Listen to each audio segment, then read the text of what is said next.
බෝධීන් වහන්සේට ගිලන්පස පූජා කිරීම.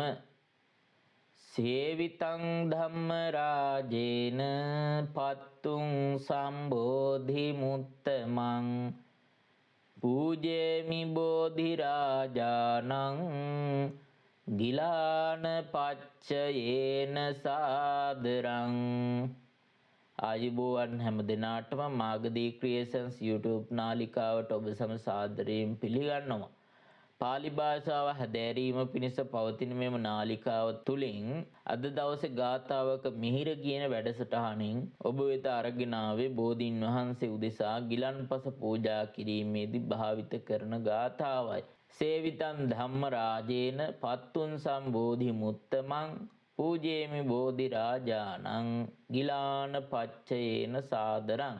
මේ ගාථාවේ පද බෙදීම් අනුව අර්ථය ධම්ම රාජේන ධර්මරාජයන් වහන්සේ විසින්, ඒ කියන්නේ බුදුරජාණන් වහන්සේ විසින් සම්බෝධි මුත්තමං, සම්බෝධින් උත්තමං, උත්තමං කියවේ උතුම්, සම්බෝධින් සම්‍යක් සම්බෝධියට බුද්ධත්වයට, පත්තුං පත්වීමට, සේවිතං සේවනය කරන ලද්දා වූ බෝධි රාජානං බෝධි රාජානන් වහන්සේ ගිලාන පච්චයේන ගිලන් පසින් සාදරං සාදරයෙන් පූජේමි පුදමි.